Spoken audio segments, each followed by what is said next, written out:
कोल्हेनी पक्ष चोरला नाही, अमोल कोल्हेनी चिन्ह चोरलं नाही. म्हणजे काल परवापर्यंत जे उल्लेख करत असताना तुम्ही माझा करत होता, ज्यांनी छत्रपती संभाजी महाराजांचा खरा इतिहास लोकांसमोर आणला.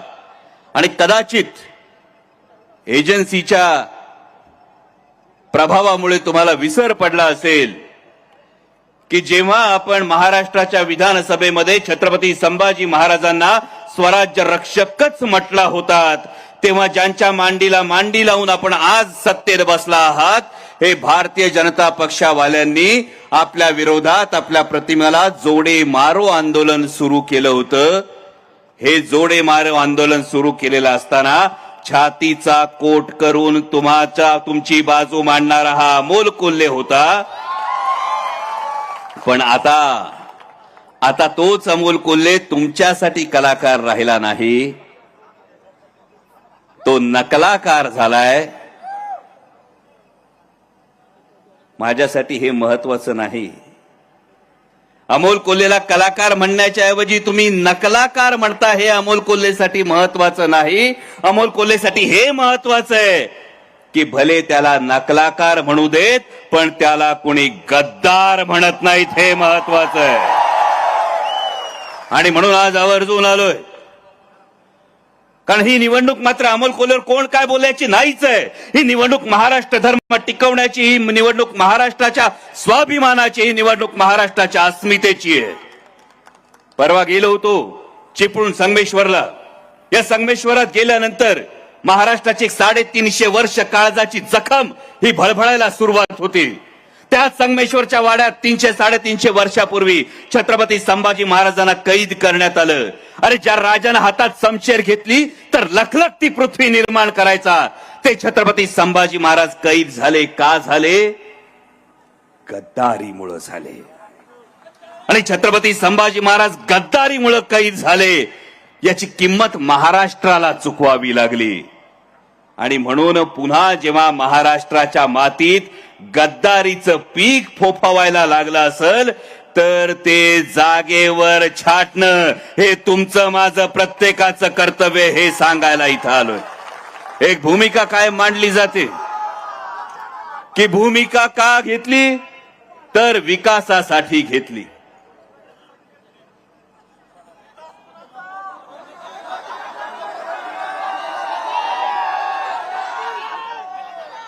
आता मला काल सल्ला दिला होता, बाबा चष्मा तपासून बघ. मान्य दादा, चष्मा महत्वाचा नसतो, नजर महत्वाची असते. आणि महाराष्ट्र तुम्हाला कोणत्या नजरेनं पाहतो याचं आत्मपरीक्षण करणं महत्वाचं असतं. तुम्ही सांगितलं जाकीटाचा रंग गुलाबी नाही, जांभळा आहे. तुमच्या मुलाखतीत ऐकलं होतं, जांभूळ खाल्ल्यानंतर आतल्या बीचा जो रंग असतो तसं ते जाकीट आहे. पण आमच्या आई आजींनी सांगितलंय, लहानपणी जांभूळ खायला गेलो, मला वाटलं होतं बी सकट खायचं असतं. जांभूळ खाऊन झाल्यानंतर आईने हानला धपाटा, म्हणली बी थू कधी. जर जांभूळ खाल्ल्यानंतर बी खायची नसती, ती टाकून द्यायची असती,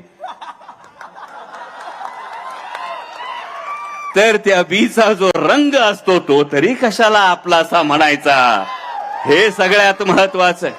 असो, ज्यांनी जी काही भूमिका घेतली, भूमिका घेतल्यानंतर सांगितलं विकासासाठी ही भूमिका घ्यावी लागली. पण या महाराष्ट्राचा नागरिक म्हणून मी महाराष्ट्राच्या उपमुख्यमंत्र्यांना हा प्रश्न विचारू इच्छितो की कुठला विकास? म्हणजे सोयाबीनचा भाव 3200 रुपये होतो, हा विकास? कांद्याला भाव चढायला लागले की निर्यात बंदी केली जाते, हा विकास? कपाशीच्या शेतकऱ्यावर काय वेळ येते, हा विकास? महाराष्ट्रातले 8 शेतकरी दररोज आत्महत्या करतात. 200 शेतकऱ्यांच्या दारात रोज तिरडी ठेवावी लागते. 200 शेतकऱ्यांची लेकरं दर महिन्याला अनाथ होतात.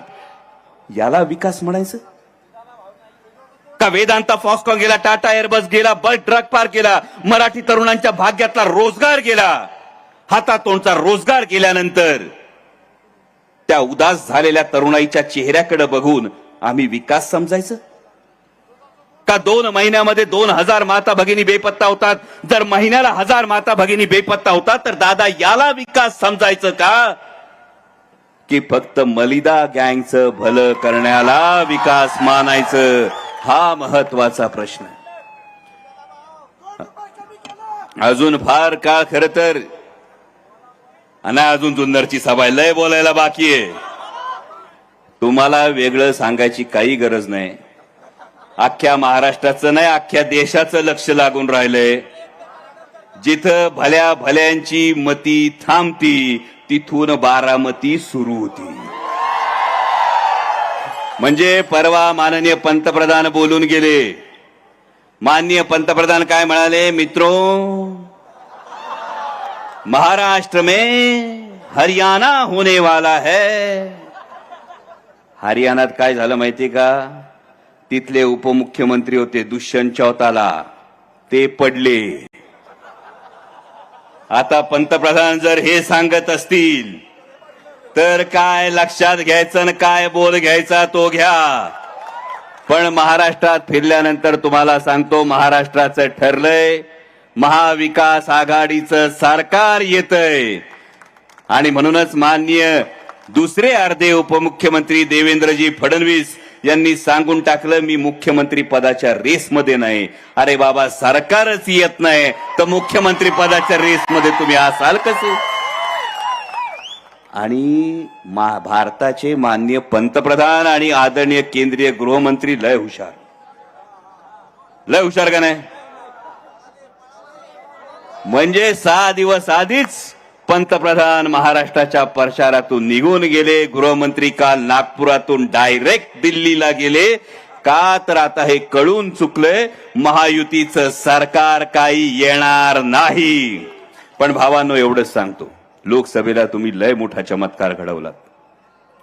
लोकसभेला हा एवढा मोठा चमत्कार तुम्ही घडवत असताना आता विधानसभेला आणखी 2 दिवस बाकी आहेत. आतापर्यंत तुम्ही जे पाहिलं नव्हतं ते चित्र तुम्ही पाहिलंय. म्हणजे लक्ष्मीपूजन दिवाळीला होऊन गेलंय. आता मलिदा गँगच्या भल्यासाठी मलिदा गँगला बी जीवाचं रान करावं लागेल. पण हे होत असताना लक्षात ठेवा, 20 तारखेला मतदानाला जेव्हा बाहेर पडाल, 20 तारखेला जेव्हा तुम्ही मतदानाला बाहेर पडाल तेव्हा लक्षात ठेवा, त्या बापाला आठवा. 20 तारखेला मतदानाला बाहेर पडत असताना त्या बापाला आठवा, ज्या बापाने डोक्यावर सावलीसाठी छप्पर तयार केलेलं असतं, आधारासाठी भिंती केलेल्या असतात, हाडाची काढ केलेली असतात, रक्ताचं पाणी केलेलं असतं. आणि तो बाप आयुष्याच्या संध्याकाळी अंगणात बसलेला असताना अचानक मागून अख्खं घरच जर कोणी काढून दिलं तर त्या बापाला काय वाटत असेल याचा एकदा विचार करा. आणि ज्या बापानं या महाराष्ट्रासाठी, या महाराष्ट्राच्या भल्यासाठी, या महाराष्ट्रातल्या शेतकऱ्यासाठी, इथल्या तरुणासाठी, इथल्या माता भगिनीसाठी आयुष्याची 55-60 वर्ष दिली, त्या पवार साहेबांचं राजकीय अस्तित्व पुसण्याचा प्रयत्न झाला. पक्ष काढला, चिन्ह काढलं, नेते गेले, मंत्री गेले. सर्वसाधारण माणूस असता तर कोलमडून पडला असता, आतून तुटला असता. पण तो 84 वर्षाचा योद्धा उठला. तो म्हटला, मी झुकणार नाही. तो योद्धा म्हटला, मी झुकणार नाही, मी वाकणार नाही, मी लढणार आणि लढून जिंकणार. भावांनो, त्या बापाची निवडणूक आहे, लक्षात ठेवा. त्या बापासाठी लढायचंय, कारण जगात काही झालं तरी बापाला कधी विसरायचं नसतं. त्याच्या सुरकुतलेल्या चेहऱ्यात सुख होऊन व्हायचं असतं. आणि आयुष्याच्या संध्याकाळी कधी बापाला हरवू द्यायचं नसतं. एवढीच तुम्हाला प्रत्येकाला आण आहे. ज्या आदरणीय शरदचंद्रजी पवार साहेबांनी बारामतीची ओळख ही संपूर्ण महाराष्ट्रात नाही, देशात नाही तर जगात नेली.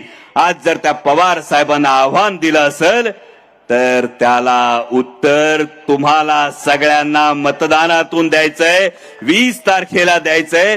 जर कोणी दादागिरी अरेरावी करत असेल तर बारामतीची जनता भोळी, तसा शिवशंकर सुद्धा भोळा. पण जर दादागिरी वाढली तर उघडावा लागतोय तिसरा डोळा. आणि हा संकेत नियतीचा, 3 नंबरचं युगेंद्र दादाच्या नावापुढचं बटन दाबून तुतारी वाजवणाऱ्या माणसासमोरचं बटन दाबून युगेंद्र दादांना प्रचंड मताधिक्यानं विजयी करा. इतिहास घडवण्याची संधी आहे आणि हा इतिहास या मातीत तुम्ही घडवाल असा विश्वास व्यक्त करतो आणि तुमची रजा घेतो. धन्यवाद. जय शिवराय.